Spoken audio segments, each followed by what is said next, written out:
ফুটপাতে ব্যবসা করছি তো। আচ্ছা দিদি, তোমার রেট কি আছে? নারী মানেই শুধু কি শরীর ঘরের ইচ্ছে পূরণ? নারী মানে শুধুই কি শরীর ঘরের ইচ্ছে পূরণ? মানবতার পারদ কতটা নিচে, মানসিকতার হচ্ছে মরণ।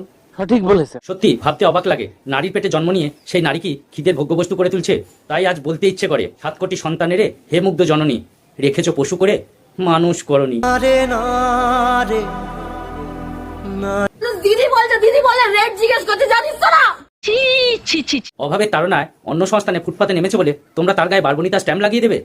মাথা রেখো, জীবন সংগ্রামে যুদ্ধ করা সব মেয়ে কিন্তু ল্যাম্পপোস্টে দাঁড়ায় না। আর যে মেয়েটা ল্যাম্পপোস্টের তলায় দাঁড়িয়ে থাকে কিছু টাকার জন্য, কামনা আকাঙ্ক্ষিত পুরুষদের শরীরের লালসা মেটায়, তাদের অতীত ঘেটে দেখো। মা বাবার মুখে দুমুঠো অন্ন দেওয়ার জন্যই তাদের এই পথে আসা।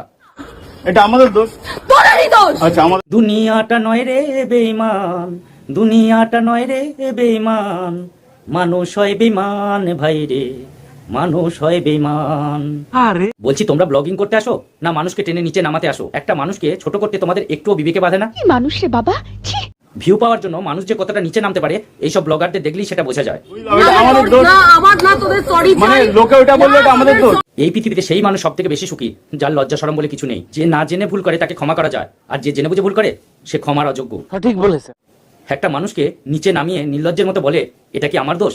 এদের দেখলে একটা কথাই মনে হয়, মানুষ যে আজ আর নেই কো মানুষ, দুনিয়াটা শুধু স্বার্থের, পরার ভাই বোন সংসার পরিজন সবাই নিজের নিজের। আরে দূষিত সমাজের মূল্যবোধীন ক্যাকটাসগুলোকে নির্মূল করতে এসে গেছে বিষাক্ত অ্যাটম।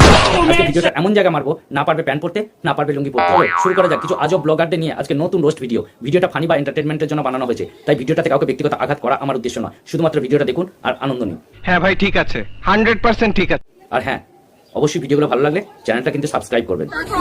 বুঝেছি, কিন্তু নাম্বারটা চেঞ্জ করে আমার কিচ্ছু দরকার নেই শোনা। নাম্বার চেঞ্জ করা এত ইজি কিনা সেটা একবার নিজেকে নিজে কোশ্চেন করে দেয়। বাবা, এ তো দেখছি জুতো মেরে গরুদান করছে। পুঁথিগত শিক্ষা যে মানুষ তৈরি হয় না, এদের দেখলেই সেটা বোঝা যায়। সঠিক বলেছে। মানবিক অশিক্ষা নিউমোনিয়াতে ভোগা আজব পাবলিকেরা কত সহজেই বলছে দেখুন নাম্বারটা চেঞ্জ করে নাও। একটা পার্মানেন্ট নাম্বার যে মানুষের কত গুরুত্বপূর্ণ সেটা বোঝার পরেও কেমন মূর্খের মতো শিশুসুলভ কথা বলছে।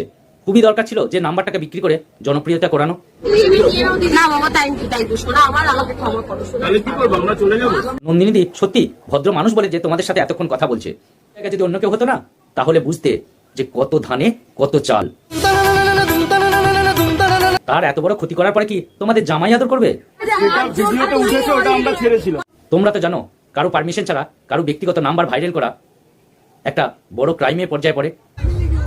খুব দারুণ লজ্জার ব্যাপার। আর সেই ভুলটাই তোমরা করেছো। একটা অপরাধী জোর গলায় বলতে পারে যে আমি নির্দোষ। তোদের থেকে আমার ভালো কিছু দরকার নেই, তোদের দিয়ে আমার খারাপ কিছু দরকার। এরকম বলছো তুমি? 1 বছর পরে আসছো। বলছি এর বেশি আর কি আশা করো? 1 বছর পর আসছো বলে নন্দিনীদির নাম্বারটা ভাইরাল করে দিয়েছো, আর নন্দিনী কি তোমাদের বুকে তুলে আদর করবে? আমরা তো সেরকম ভাবে ভিউ পাবো না। দেখো, আমরা দুজনে চাকরি করি, হ্যাঁ, আমাদের ওরকম ভাবে দরকার নেই। আমরা দুজনে চাকরি করি, ওরকম ভাবে দরকার হয় না আমাদের। ঠিক কথা, তোমরা হচ্ছে বুদ্ধি খাটিয়ে ভিউ কামাও। সবাই সোজা রাস্তা হাঁটে আর তোমরা বাঁকা রাস্তা গিয়ে জনপ্রিয় হতে চাইছো। দেখো, আমরা দুজনে চাকরি করি, হ্যাঁ, দেখো, আমরা দুজনে চাকরি করি, হ্যাঁ। তোমরা যখন দুজনেই চাকরি করো তাহলে এখানে কিসের ধান্দায়? এটা খানিকটা পেটে খিদে মুখে লাজের মতো হয়ে গেল না? ভাইরাল হয়েছে, বাংলাদেশ থেকে লোক আসছে, আমেরিকা থেকে আসছে, আমরা কলকাতা থেকে আসবো না। চলো, যে যেখান থেকে আসছে আসুক, তাতে তোমাদের কি? আর তুমি কিসের জন্য এসেছো? ওই নন্দিনীদি তো কাউকে তাড়িয়ে দিচ্ছে না, তাহলে তোমাদের কেন তাড়িয়ে দিচ্ছে? ভুলটা খোঁজার চেষ্টা করো। তুই ঠিক কথা বলেছিস। চলো তোমরা আরো ওদিকে যাও। কেন এরকম কথা? যাও না, একটু একটু যাও, ক্যামেরা করবে, বাইরে দিকে করো। আমরা তোমার 2-4 লাখ টাকা ধার করলে আমার থেকে নিয়ে যাও। সত্যি জনপ্রিয়তা যে মানুষকে লোভের আগুনে পুড়িয়ে মারে, এদের দেখলেই সেটা বোঝা যায়। একটা মানুষ বারবার চলে যেতে বলছে, কিন্তু দেখুন সেটার দিকে তোয়াক্কা করছে না এরা, তর্ক করে ভিডিও বানিয়েই যাচ্ছে। সত্যি হাজম মানুষ এরা। বাহ বাহ বাহ। তো আজকে ভিডিওটা এখানেই শেষ করলাম। ভিডিওটা ভালো লাগলে লাইক করো, কমেন্ট করো, শেয়ার করো, আর হ্যাঁ, চ্যানেলটা সাবস্ক্রাইব করতে ভুলো না।